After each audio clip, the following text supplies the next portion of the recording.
You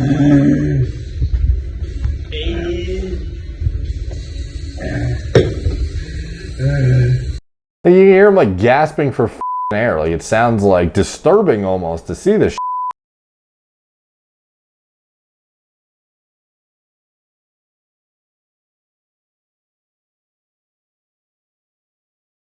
What's up guys, Derek, moreplates.com. Today we're going to be reacting to some more tomfoolery in the pre-workout space. So interestingly enough, there was actually a Vice article put out about dry scooping pre-workout and how it's a bad idea. Well, actually a terrible idea, sorry.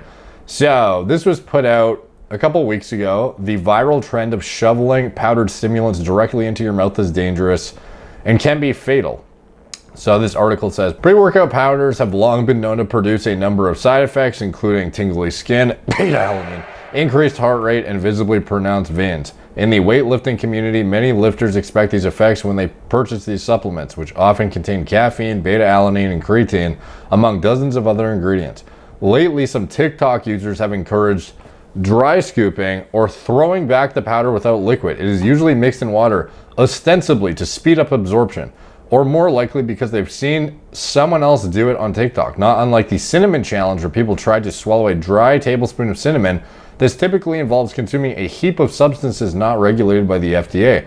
It's a trendy method of consumption for sure, but like so many viral trends, dry scooping could have dangerous results. And then here they link to 20-year-old woman ending up in the hospital with a heart attack after consuming pre-workout. That's not the first time dry scooping has caused someone harm. Either last April, 25-year-old TikToker required emergency surgery to relieve the pressure in his brain after downing 8 scoops of pre-workout. So this is like, you know, this is like the exact stories we've been covering. Like if you go to this one, it is, where is the story exactly? It's this one. So the video that stopped me in my tracks was by a 20-year-old named Brittany Portillo, who said she had a heart attack after dry scooping. Dry scooping is not a new concept. For years, the phenomenon was relegated to niche corners of the internet, like bodybuilding.com forums, where people discuss delayed onset muscle soreness, calibrate meal macros, and debate the merits of supplementing one's diet with BCAA capsules. Here, the tingle of beta-alanine is seen as a benefit, the increased heart rate a sign of the caffeine boost, and the visible veins an indicator of the sought-after pump.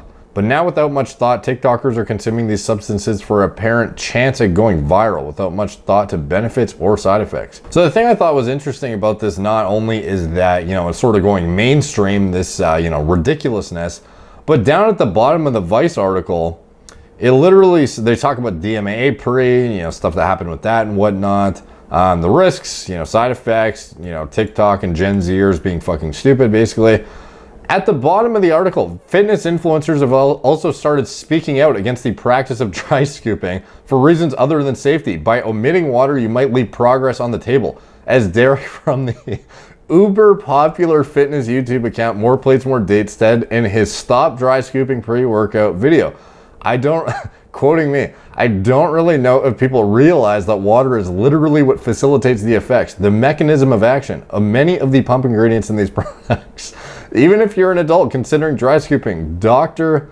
Nagata advises against it. Dry scooping pre-workout supplement is dangerous and can lead to serious health risks, he said. I would discourage people from dry scooping pre-workout supplements. So fucking even Vice is picking up the story on this, which is crazy to me. And what's even crazier is this shit is not getting any better. You would think that, I don't know, the TikTokers would understand that this kind of attention does not really build them a platform that is something that people look up to. If you're in the fitness industry, like ideally people are either trying to learn from you, aspire to emulate what you're doing in some aspect, or look up to you in some capacity, or inspired by what you're doing, whatever it is. But it's certainly not just, racking up views for doing dumb shit. Like that is not going to garner you an audience that is going to be, profitable if you think it's going to be a business endeavor worth pursuing. Like you're literally dedicating time to editing videos about you doing dumb shit. Like this is not a good application of your free time. And even if you build a following, it's not going to be like for the right reasons. It's going to be like dumb shit that is not even going to be monetizable in my opinion. So I don't know why people are still doing this stuff. Like not all attention is good attention. And this shit's getting so out of hand that not only are people dry scooping, they're literally fucking snorting pre-workout now. This is a video of an individual who is what I can presume to be a teenager who is literally taking a like pretty potent pre-workout from what I understand, and he's in the fucking bathroom putting it on his hand to then snort it prior to working out.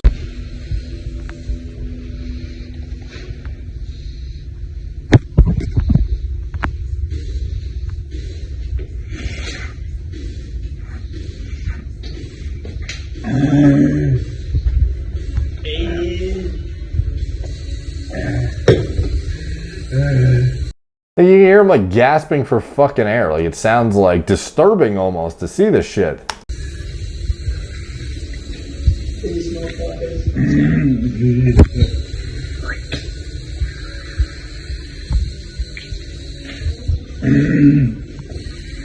Interestingly enough, this was actually reported in Rich Piana's what is this? Death Inquiry. This is an old article on TMZ. Quite a lot of other big news outlets picked it up too. Basically, investigators found white powder at the apartment where Piana suffered a medical emergency back in August. He died 18 days later. Law enforcement spoke with Piana's girlfriend to find out what the powder was, and she told investigators it was concrete pre-workout powder, which is advertised as a high caffeine booster. Piana's GF told cops he would snort this powder, and she does not believe it was anything illicit. So, like, I've never seen him do that on YouTube videos or anything like that, so I don't know if he actually did that, but it's fucking baffling that this shit is getting to the extent, like maybe, I don't know if he, again, I don't know if he did that as like a publicity stunt for a video or some shit, but the fact that people on TikTok and stuff are taking this to such a level, to such a degree where they think that this is an appropriate thing to even, you know, film and upload for fucking views, dude. Like, baffling shit. Like, it's not any... Okay, this is, by the way, this is the exact same guy, and like, you can just see the enthusiasm on his friends' faces as they record him doing this shit. He's like, look at his friend's face. He's like, holy fuck, dude. This is sick.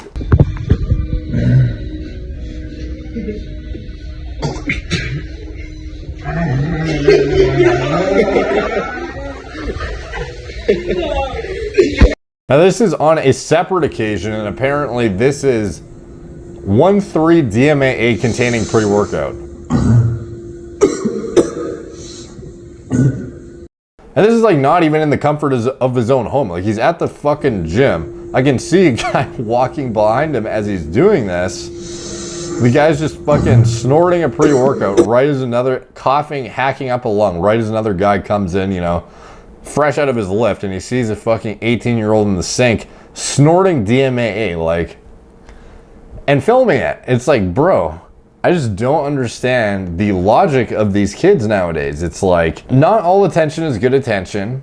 And as far as like altering the pharmacokinetic profile of these compounds in pre-workout, like, you are actually potentially making it far more dangerous by doing some of the shit. Now, obviously with dry scooping, it's a fucking choking hazard. But when it comes to snorting, not only are you, you know, administering it not in the ideal way that it was designed to be used, with a lot of these ingredients are designed to be mixed in water, like I mentioned, how the Vice article quoted me, but some of these stimulants, they have a certain pharmacokinetic profile when administered orally, and they're broken down by the gut and metabolism process in a certain way, and they yield a certain bioavailability as well as certain metabolites that are going to have their own inherent pharmacologic effects and their own half-lives and their own, you know, potency based on how much your body can degrade it and whatnot. But when you administer something nasally, you're essentially skipping this system. Like, think about sublingual administration,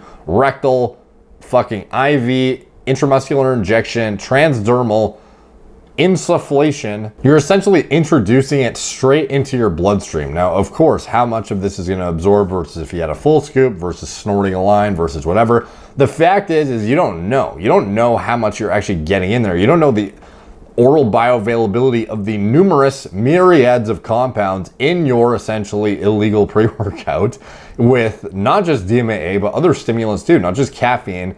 A lot of these pre's have a fucking random smorgasbord of shit. They have isopropyl norepinephrine, they have DMAA, they have ribosine, they have this, they have that. And we are introducing all of these into your nasal cavity to be absorbed right into the bloodstream, skipping first pass, skipping the gut entirely. You don't really know what the fuck is going to happen. You don't know what the pharmacokinetic profile is of these compounds, and you could end up having such a drastic onset as well as a significantly higher bioavailability in some cases, where you might end up having a fucking heart attack. You may end up overstimulating yourself to a degree that you have a fucking medical disaster. Is this something you want to do to yourself in order to chase a viral video? No, this is like, you know, even fucking worse potentially than well, to be honest, the dry skipping thing is fucking stupid too. They're both dumb. Like, don't do any of this shit. It is not going to help build you a platform that is monetizable, in my opinion. If anything, it just builds you a reputation as the guy who did that dumb thing. You know, like, it's not like the people who did the Tide Pod challenges are seen as like intelligent individuals, as people to aspire to emulate, people who are icons in the fucking fitness industry or something. Not that it's relevant, but I'm just, you know, relating it to this industry in particular. Like, why, dude? You know, like, if you're filming it, presumably you are trying to show off in some capacity what you are, you know, doing in your spare time. Like, it's not just for chasing effects. It's also to show, you know, how hardcore you are, how many views can you rack up for doing something ridiculous. This is the kind of thing that is, you know, the problem on TikTok, to be honest. Like, it's unfortunate that the platform will reward such fucked up behavior, to be honest. Like, you can see somebody do something dumb and then boom, hits like 1 million views. Now, I guess they do a reasonable job at enforcing community guidelines, because it seems like a lot of shit does get striked down, even if it doesn't even make any justifiable sense. But there is a lot of stuff that slips through the cracks, and a lot of the dry scooping shit, stuff like this, it's just absolute nonsense, and it is not how it's supposed to be taken. Like, it says on the suggested use of what you're supposed to do. It's not, like, I'm pretty sure most of these people, some of the people do think dry scooping is like a legitimate administration method. They don't give a fuck that it says, you know, you mix with 12 to 16 ounces of water. They actually think that it might work better when they use it without water because of dumb bro science. Like, this is the kind of shit that pervades through the fucking industry because of the TikTok challenges that people are doing. And hopefully good information prevails and people do not harm themselves doing dumb shit. But this is like, this one takes the cake, in my opinion, for silliness. Well, actually, to be honest, like, I guess hypothetically, the guys who do like, what, the 4,000 milligram fucking caffeine guy, that was pretty hectic.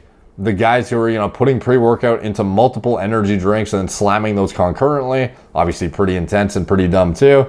But when you have no control over the pharmacokinetics either, because you're literally mainlining it into your system almost, essentially, you know, also very fucking risky and also not worth the attempt to rack up views. So just interesting to see this storyline is starting to go a bit mainstream with the Vice article and referencing me as the uber popular fitness YouTube account. I thought that was kind of cool and kind of funny. Like, I didn't know I had achieved uber popular status. Like, I thought that would be reserved for, like, you know, like big YouTubers and shit. But like, I was, you know, pretty cool to see myself linked in a Vice article about that.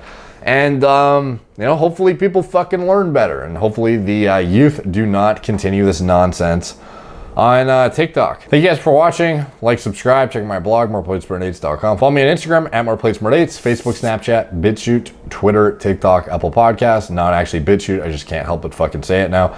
If you want to support the channel, you check out anything I'm associated with in the video description below. My TRT clinic, all telemedicine from the comfort of your own home. Gorilla Mind, nootropic formulas, Gorilla Mode, pre-workout formulas designed myself from scratch that are designed to be mixed in fucking water, and anything else I'm associated with. It's all in the video description below. Thank you guys for watching. Talk to you soon.